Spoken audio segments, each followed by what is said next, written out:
Guys, welcome to MyGuy review of Batman vs Superman Dawn of Justice. Spoiler filled, and some Easter eggs and stuff chucked in there as well for good measure. This is the follow-up to 2013's Man of Steel. Got Zack Snyder back in there. We've got brand new Ben Affleck as the Dark Knight. Henry's back as Kal-El, Clark Kent, Superman. And we've got Jesse Eisenberg playing Lex Luthor. Jeremy Irons as the new Alfred, and Laurence Fishburne and the rest of them, and Gal Gadot as Wonder Woman. Let's get straight into the film. So to start happen, we see the big tragedy that happens around Bruce's family. Obviously, anyone who knows anything about Batman, Bruce's family gets brutally murdered in front of him. We see that at the very start of the film, and it's a good, quick done. We know the story. We know where Batman came from. We know all of that, and that's the way to handle it. 5 minutes in, Batman's already Batman. We know Wayne. We know what's happened. It was handled really well. Of course, in the background, they're just coming out a theatre or cinema, and they've got a throwback, a lovely little throwback to the first superhero, really, Zorro. And his big banner is on the back, so that was quite cool as well. We get straight into it. We go back into Man of Steel days, and that's where the film starts off, where the explosion, everything's happening. Zod and Superman are fighting around Metropolis. Bruce Wayne lands, gets in his car, and he's driving up, aka Ben Affleck, and he's driving towards his Wayne Enterprise building, trying to get people out. What happens by the time he gets there? The building collapses, people die. He is mad, he's upset, he's angry because this alien from another planet, as he refers to him, is going around killing a lot of innocent lives, but doesn't realise it's not Superman's fault. It is Zod who's doing that. Superman's just trying to help. So then we get a bit further into the film, and we get a little glimpse of Batman being Batman and his new brand of vigilante justice. He brands his enemies when he saves I think it's a bunch of maybe sex traders, girls, and he saves them. He's on the roof and he brands the enemy, and all that information that he's doing now. He's got a house, he's got the Batcave. Everything's changed. It's a lot darker. He's in an even worse place because there's a big statue, which is the Robin outfit with 2 bullet holes on it, which has the Joker mocking him, and he's kept that there, and you can tell that burden is still upon him, and it hasn't left him yet. Ben Affleck plays that really well, nails it. You can tell this is a man who's angry. There are freaks dressed up as clowns. He says that to Clark Kent in the film as well, and you can tell there's a lot going on with him. He's really angry, and Ben Affleck plays that really well. Obviously, he's an older Batman. He's got the white hairs and everything, and there's a really cool bit that Alfred does. He actually puts a mic on and he does the voice, which is really cool, and he actually does that "I'm Batman," that voice, which is really good, because then you can understand why Christian Bale, Ben Affleck, and the rest of them, when they're in that Batman costume, you can't understand them because they're gravelly and they're like Batman. And it was great. It was good to see all of that. We get into the film a bit further, and we find out that Lex is trying to get Zod's ship. He wants Zod's DNA. He finds out that there is a mineral that can obviously hurt Zod, which he'll use against Superman. And he takes off his fingerprints, gets into the ship, and he gets access to all the Kryptonian information he needs to kind of then create the next level of Kryptonian. And what he does, and it's really clever, is obviously he sends out to get the new set of kryptonite. Inadvertently, Batman, knowing about it, tries to stop it and tries to get into that shipment because he wants to use the kryptonite himself to fight against Superman. And at that point, when Batman is trying to chase down the lorry, the van, we get a good glimpse of Superman standing on the road and Batman running up to him, and bang, the Batmobile flies off It looks really cool. The kryptonite makes its way to Lex Corp anyway, and then later on Batman steals it and starts wielding the Kryptonian kryptonite to make Kryptonian weapons, so he can use them against Superman in the one battle that they'll have later on. Now, before that all happens, there is a bit where Batman falls asleep and has a dream. When he falls asleep, he goes to a dystopian future in which we see Superman, but it's the Red Sun comic book. So there's army people who are branded with the S, the Superman S, but we know it's the futuristic future, and also we know that there's a lot of nice little Easter eggs to Darkseid, who's going to be the main villain in the Justice League as well. So there's a nice shout out to him already. There's a lot of elements of him in that dream sequence, and what we find as well is when Superman finally comes down, he seems to obliterate everyone around Bruce Wayne, or Batman, takes off his mask, all of that. You can see the anger in him, and he says, "You let her die."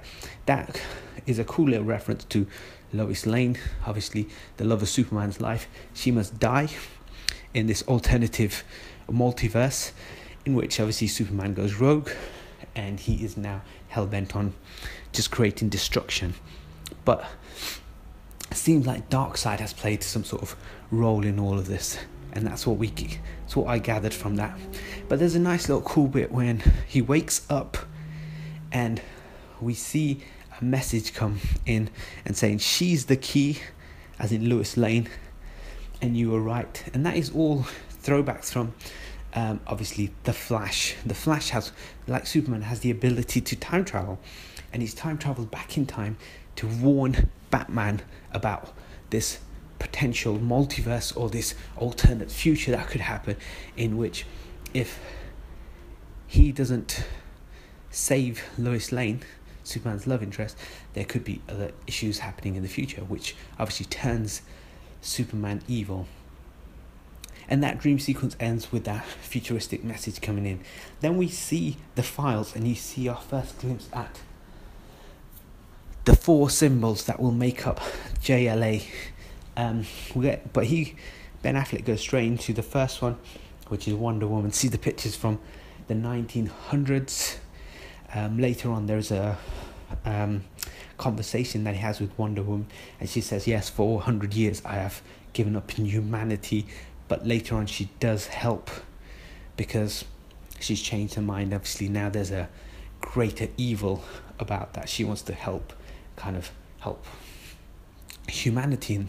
There's also, when Wonder Woman sits down and watches those videos, we get to see our first glimpse at the Flash.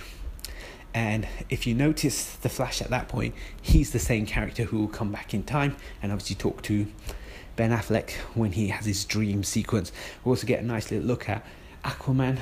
That's going to be a CGI heavy character in the film, Justice League, when that does all happen. And of course we get to see Darkseid again. A nice little shout out to Darkseid when we see Cyborg. See, the character is trying to work on his son. He's trying to help him, trying to bring him back to life, and with the help of some technology that he was unaware of, he uses that and he turns his son into Cyborg. There's a nice little video on that as well within the film.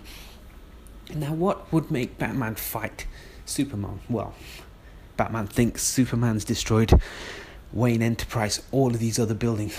Batman is really angry. Also, there's a bit in the Senate hearing where a bomb goes off, and again people blame Superman. So Batman's already angry. He doesn't need any more egging on. He's gone off. He's making his kryptonite filled weaponry to fight him. So what will make Superman fight Ben Affleck, aka Batman? Well, Lex Luthor takes Lois Lane to the top of his building and he just throws her off the building, and Superman comes and saves her, goes to the top of the building, and then Lex plays his ace up his sleeve, or his king, and he kind of shows him pictures of his mum Martha, saying, "If you do not bring me the head of the Dark Knight within the hour, I will kill her." So Superman's got one choice but to fly over to Gotham City gets to Gotham City, and without Ben Affleck listening to him or reason or anything, Ben Affleck just unleashes hell upon Superman. All of his weaponry that he's brought with him, he's got some Kryptonian bullets, he's got a spear, like the Spear of Destiny, similar to what was used to pierce Jesus Christ. Obviously, I'm not saying it's the same thing, but it seems like the symbolism's there. Ben Affleck then fights Superman. We get our first big battle between the two of them, using kryptonite bullets to slow him down, and then using his bat suit to actually unleash as much damage as he can to Superman. They fight for a little while. Superman gets his powers back, knocks Batman around. Batman then shoots another bullet, and then gets to the point where he's about to take the spear and kill Superman. And Lois Lane comes in, and with the help of Superman on his last breath, they said, you need to save Martha. Martha obviously ringing through to Batman, whose mom also is called Martha, and then actually sits down and listens to Superman, and now they're band together to try and save Martha, and at the same time take down Lex Luthor. So Batman goes off, saves Martha. By the time Superman turns up to Lex has already created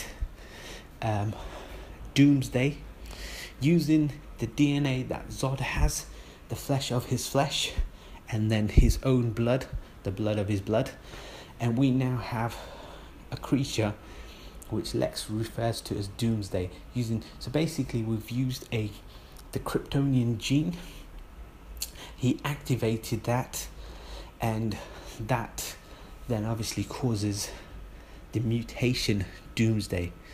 Lex unleashes that Doomsday upon Superman, and Superman starts his fight with Doomsday. Now they fight a little, they fly into the air, and it's decided we nuke both of them. We send a nuke into the air, as we do. We nuke both. Superman stays up in midair, and you can see his face shriveled up. He's losing energy, it looks like he's on his deathbed. Boom, Doomsday comes back, and he evolves. Doomsday's thing is wherever he takes hits, takes energy, he keeps it evolving, and he can then absorb that the next time. So when Superman battles Doomsday, every time he takes a punch, a hit, he just gets stronger. The atomic weapon has made him stronger. Doomsday comes back down to Earth, and then we get our first look at Wonder Woman. Wonder Woman then joins the battle. We have the Trinity, the cool little trailer pick at the very end. We got the Trinity, the three together, and they bring Doomsday back into Metropolis because we need to get the spear. The spear is currently with Lois Lane, who's trying to get it from where it was left. And Superman then tells Lois Lane how he loves her, and basically he takes the spear and jabs it with Doomsday. In doing so, obviously weakens Superman because he's with the kryptonite. Doomsday stabs Superman, and then we see Superman die and Doomsday. We see Superman give the ultimate sacrifice, his own life, to save humanity. And we'll get the funeral, all of that happens, and then you see Ben Affleck, aka Batman, and you see Wonder Woman having a chat and talking about convincing the others, setting the foundation for what will be Justice League. In that kind of conversation, it seems like Justice League Part 1 will be Ben Affleck leading with the help of Wonder Woman, convincing the others to join, and maybe using Superman as the example to say there are dangers bigger than us, and we need to band together to defeat what will be Darkseid. Reference right at the end where Lex Luthor loses his hair and he's in prison, and he talks about the devil coming from the sky, and that's obviously Darkseid. It's not clear how Darkseid is communicating with Lex Luthor just yet, but that might be something we'll see later on.